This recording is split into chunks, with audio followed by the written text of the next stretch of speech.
आज की कहानी है झीलमपुर की मशहूर समोसे वाले की। शहर से कुछ मील की दूरी पर झीलमपुर नाम का एक गांव स्थित था। इस गांव में कुछ गिनी चुनी दुकानें ही थीं, जिनमें से एक दुकान थी प्यारेलाल समोसे वाले की। गांव में एकमात्र समोसे की दुकान होने के कारण जिसे भी समोसा खाना होता वो प्यारेलाल के पास ही आता। प्यारेलाल के समोसे इतने स्वादिष्ट होते कि खुशबू से ही भूख लग जाती। अरे प्यारेलाल, क्या घुट्टी पिलाई है इन समोसों को। एक खाओ तो लगता है बस खाते ही जाओ। सही कह रहे हो प्रधान जी। प्यारेलाल के समोसों के आगे तो शहर के 5 स्टार होटल भी फेल हैं। अरे भाई लोगों, इन समोसों में तो मेरा प्यार है आप लोगों के लिए।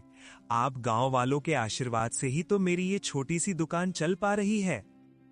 जैसे ही शाम होती प्यारेलाल दुकान बंद करके घर जाता और अपना हिसाब किताब करके चैन से सो जाता।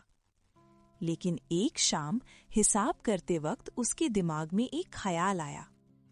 उफ, रोज सिर्फ 1000-1200 की बिक्री। इसमें से 700 का तो सामान ही आ जाता है। मुनाफा सिर्फ 400-500। इतना कम। तभी प्यारेलाल की पत्नी माधुरी कहती है कि ओ जी, अगर ज्यादा मुनाफा कमाना है तो समोसों के साथ ब्रेड पकौड़े बनाना भी शुरू कर दो ना। अरे बिल्कुल नहीं, इसमें बहुत मेहनत लग जाएगी। बेचूंगा तो सिर्फ समोसे ही। कैसी बात करते हो जी, मुनाफा चाहिए तो मेहनत तो करनी पड़ेगी ना। ज्यादा मेहनत करना मुझे बिल्कुल पसंद नहीं।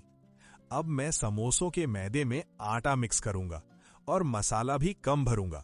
इससे लागत कम होगी और मुनाफा बढ़ जाएगा। तब आएगा असली मजा। अरे जी, इतना भी लालच मत करो। लालच उतना ही भला जितनी मेहनत हो। गांव वाले तुम्हारे स्वाद के दीवाने हैं, इस बात का भी ध्यान रखो। अरे भाड़ में जाए गांव वाले, वो तो बस मीठी बातें करते हैं।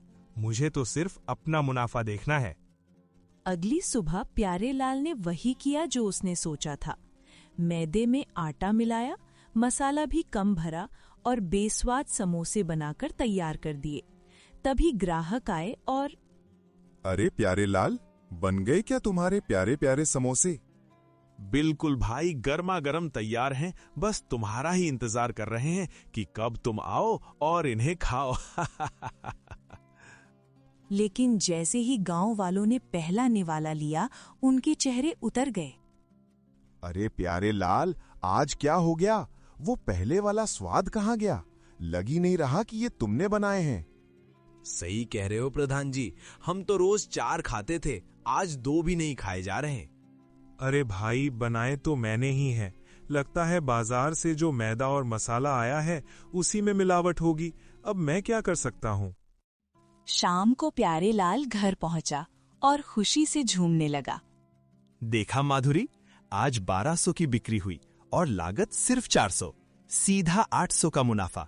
देखा मेरा कमाल। हाँ, ये तो ठीक है, पर समोसे खाकर लोग क्या बोल रहे थे? अरे सब मुंह बना रहे थे, पर 2-4 दिन खाएंगे तो आदत पड़ जाएगी सालों को। और फिर प्यारेलाल सो जाता है।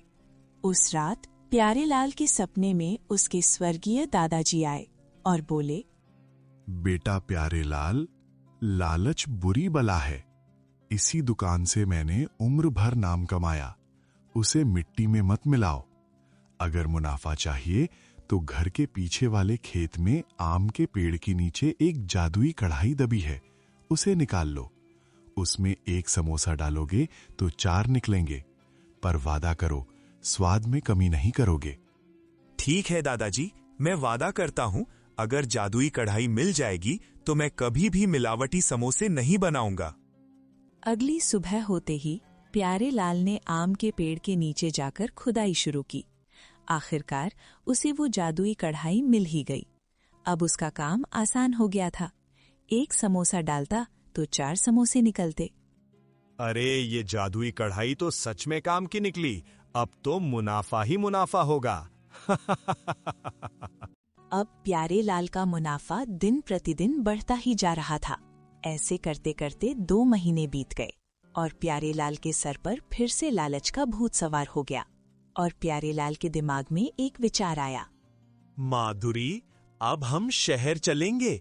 वहां ज्यादा लोग हैं, ज्यादा समोसे बिकेंगे और मुनाफा भी ज्यादा होगा। अरे, गांव का सुकून और साफ हवा छोड़कर क्यों जाना? इतना अच्छा मुनाफा हो तो रहा है गांव में। माधुरी की ये बात सुनकर प्यारेलाल गुस्से में बोलता है। बस कर अपनी बकवास और सामान पैक कर। कल सुबह हम शहर निकल रहे हैं। बाकी मैं और कुछ नहीं सुनना चाहता। और आखिरकार अगली सुबह प्यारेलाल माधुरी को लेकर शहर निकल जाता है। शहर जाकर प्यारेलाल ने दुकान किराए पर ली, पर जैसे ही उसने समोसे तलने शुरू किए, जादुई कढ़ाई ने काम करना बंद कर दिया और प्यारेलाल घबरा गया। हे भगवान, ये क्या हो गया? कढ़ाई काम क्यों नहीं कर रही? ऐसे तो मैं बर्बाद हो जाऊंगा। कढ़ाई के काम ना करने के कारण उसने फिर से मिलावटी समोसे बनाने शुरू कर दिए। शहर के लोगों को उसके बेस्वाद समोसे बिल्कुल पसंद नहीं आए, इसलिए प्यारेलाल के पास समोसे खाने कोई भी नहीं आता और प्यारेलाल का धंधा पूरा चौपट हो गया। अब प्यारेलाल पूरी तरह टूट चुका था। माधुरी, तुम सही कहती थी। लालच बुरी बला है। लालच के चक्कर में मैं बर्बाद हो गया। कोई मेरे समोसे नहीं खरीदता। अब तुम ही कोई उपाय बताओ। हाँ, पर तुम सुनते कहाँ हो मेरी, बस अपनी ही चलाते हो। अभी भी वक्त है जी, गांव वापस चलते हैं। वहां कम से कम शुद्ध हवा पानी तो है। हाँ ठीक है माधुरी, जैसा तुम कहो। अब मैं तुम्हारी सारी बात मानूंगा। और फिर प्यारेलाल सो जाता है। जैसे ही प्यारेलाल को नींद आती है तो उसके सपने में फिर से उसके दादाजी आते हैं और कहते हैं, बेटा प्यारेलाल, देख लिया लालच का नतीजा। अच्छा खासा व्यापार चल रहा था, तुमने तो उसे भी बर्बाद कर दिया। मुझे माफ कर दो दादाजी, मैंने बहुत बड़ी गलती कर दी लालच करके। अब मैंने निर्णय ले लिया है, आज के बाद कभी लालच ही नहीं करूंगा। ठीक है, माफ किया।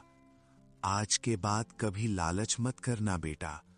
और अगर तुम चाहते हो कि जादुई कढ़ाई फिर से काम करे, तो तुम्हें कुछ समय तक ईमानदारी से काम करना पड़ेगा।